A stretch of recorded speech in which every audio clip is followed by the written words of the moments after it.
Buenos días, tardes y noches. Mi nombre es Mateo Rodríguez y soy estudiante de la Universidad de las Fuerzas Armadas ESPE. Y el día de hoy les voy a hablar acerca de las reglas generales para la interpretación del sistema armonizado. Como sabemos, el comercio internacional depende de una correcta clasificación de las mercancías y para ello utilizamos el sistema armonizado. El mismo cuenta con un conjunto de reglas generales interpretativas que nos van a guiar para la correcta clasificación de cualquier producto, garantizando así la uniformidad en todo el mundo. La regla 1 establece que la clasificación de una mercancía debe basarse legalmente en los textos de las partidas y en las notas de sección o de capítulo, y si no son contrarias a los textos de dichas partidas y notas, de acuerdo con las reglas siguientes. Además menciona que los títulos de las secciones, capítulos o subcapítulos solo tienen un valor indicativo. Para entender de mejor manera esta regla, debemos conocer que el sistema armonizado se presenta de manera sistemática, es decir, agrupa a las mercancías en secciones, capítulos y subcapítulos. Pero ha sido imposible agrupar a todas las mercancías simplemente en los títulos debido a la diversidad y la cantidad de las mismas. Por ello se prevé que la clasificación de las mercancías se dé mediante los textos de las partidas y de las notas de sección o de capítulo, y si fuera necesario, por las disposiciones de las reglas 2, 3, 4 y 5 si no son contrarias a los textos de dichas partidas. Un ejemplo claro de esto es imaginando que tenemos como producto las manzanas frescas. Si nos vamos al capítulo 08, podemos encontrar las frutas y frutos comestibles, las cortezas de agrios cítricos, melones o sandías. El título del capítulo nos puede dar un indicativo de dónde encontrar la partida, que en este caso sería la 0808, que específicamente dice manzanas, peras y membrillos frescos. Además, hay que mencionar que la regla número 2 tiene varias aclaraciones dentro de la regla 1, pues puede haber ciertas notas que determinen que las partidas abarcan solo cierto tipo de mercancías, limitando el alcance que nos brinda la regla 2b. Además, las mercancías que estén incompletas o sin terminar, como una bicicleta que no tenga pedales, o las mercancías desmontadas o sin montar, como una silla de oficina que necesita atornillar sus partes, mencionadas en la regla 2a, deberán clasificarse como si ya estuvieran completas o terminadas. Ahora pasando con la regla 2, la regla 2a indica que una referencia a un artículo en una partida alcanzará también al artículo incompleto o sin terminar, siempre que éste posea las características esenciales del artículo completo. Esto es muy importante, ya que asimismo se aplica a los artículos desmontados o sin montar todavía. Con respecto a los artículos incompletos o sin terminar, esta regla amplía el alcance de la partida siempre que se presenten las características esenciales de los artículos completos o terminados. Además se extiende a los esbozos, que son los artículos que no son utilizables como se presentan, pero tienen aproximadamente la forma y el perfil de la pieza o el artículo terminado. Con respecto a los artículos desmontados o sin montar todavía, estos se consideran como tal porque sus componentes deben ensamblarse mediante operaciones de montaje. Pero si los componentes que están desensamblados se encuentran en exceso al número requerido para el artículo completo, estos se clasifican aparte. Un ejemplo claro de esto son los muebles de madera que se presentan sin montar. Estos se clasifican como si fueran muebles completos dentro de la partida 9403, pues a pesar de que su presentación sea desmontada, no altera su clasificación como un mueble.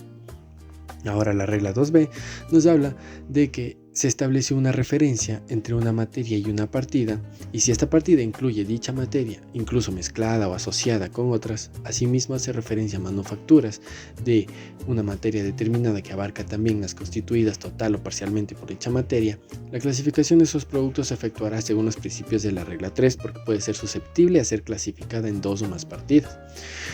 Pero si los productos mezclados que constituyen preparaciones descritas como tales dentro de una nota de sección o de capítulo en el texto de una partida directamente se clasificarán por la aplicación de la regla 1.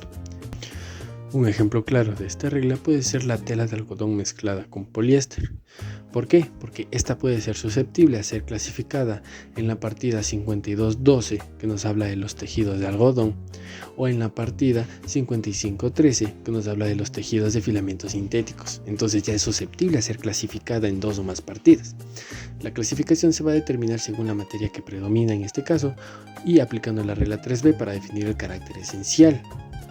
Ahora, hablando de la regla 3, pues esta regla se aplica cuando una mercancía parece clasificable en más de una partida debido a la aplicación de la regla 2b o en cualquier otro caso.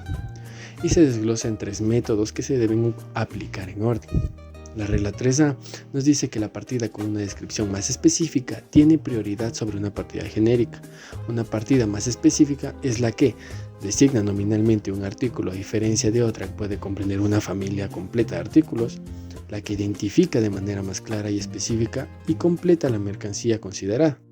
Un ejemplo de esto puede ser las alfombras de materias textiles con pelo insertado, que son reconocibles como destinadas a los vehículos automóviles, pero deben clasificarse en la partida 5703, donde están comprendidas más específicamente y no en accesorios de automóviles de la partida 8708. La regla 3b nos dice que si la regla 3a no es aplicable, se clasifica según la materia o componente que confiera su carácter esencial a los productos mezclados, a las manufacturas compuestas de materias diferentes y a las mercancías presentadas en juegos o surtidos acondicionados para la venta al por menor. Este método se refiere en los casos de productos mezclados, manufacturas compuestas de materias diferentes, manufacturas constituidas por la unión de artículos diferentes, mercancías presentadas en juegos o surtidos acondicionados para la venta al por menor. El factor que determina el carácter esencial puede variar de acuerdo a la naturaleza de la materia constitutiva o de los artículos que la componen, si puede ser el volumen, la cantidad, el peso, valor o importancia de dichas materias constitutivas. Ahora, si la regla 3a y 3b son inoperantes, se utilizará la regla 3c. Esta clasifica a la mercancía en la última partida por orden de numeración entre las susceptibles. Un ejemplo de esto es un kit de herramientas compuesto por un martillo, la partida 8505 y un destornillador que puede estar en la partida 8203, pero se clasifica en la partida 8205 ya que esta aparece después de la partida 8203 en el orden numérico. Ahora, la regla 4 nos habla de que si las mercancías no pueden clasificarse aplicando las reglas anteriores, se van a clasificar en la partida que comprenda aquellas con las que tenga mayor analogía. Esta regla se refiere a que las mercancías que no puedan clasificarse con la utilización de las reglas 1 a 3, además la clasificación de acuerdo con esta regla exige comparación de mercancías con otras similares, determinando así las más análogas, de acuerdo a diversos factores como denominación, las características o la utilización. Un ejemplo de esto es un filtro para purificar agua hecho de cerámica, pero que no tiene una partida específica en el sistema armonizado. Este filtro se parece en su función y uso a los purificadores y filtros de agua en general, por lo que se va a clasificar en dicha partida, la 8421, que incluye aparatos para filtrar o depurar líquidos. Ahora la regla 5 se divide en dos. La regla 5a se aplica a estuches y continentes similares específicamente diseñados para un artículo en particular. Estos deben presentarse juntos con el artículo y se clasifican junto al artículo que están destinados, siempre que no tengan un valor independiente significativo y no confieran al conjunto su carácter esencial. Un ejemplo de esto es una funda de plástico diseñada específicamente para guardar una cámara fotográfica.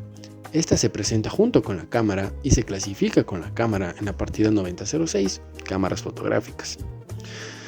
Ahora la regla 5b se aplica a los envases utilizados para contener mercancías si se presentan con el producto. Se clasifican junto con él a menos que sean claramente reutilizables o tengan un valor significativo por sí mismos. Para finalizar hablaremos de la regla 6. Esta se utiliza para clasificar a nivel de subpartidas dentro de una misma partida, utilizando los textos de las subpartidas y de las notas de subpartida, así como mutatis mutandis, aplicando de esa manera las notas de sección y de capítulo, salvo disposición de lo contrario.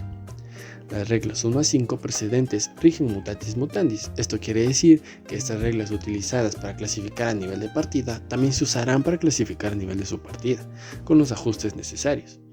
Dentro de esta regla encontramos subpartidas del mismo nivel, que se refiere a las subpartidas de un guión, nivel 1, y a las de dos guiones, que son de nivel 2.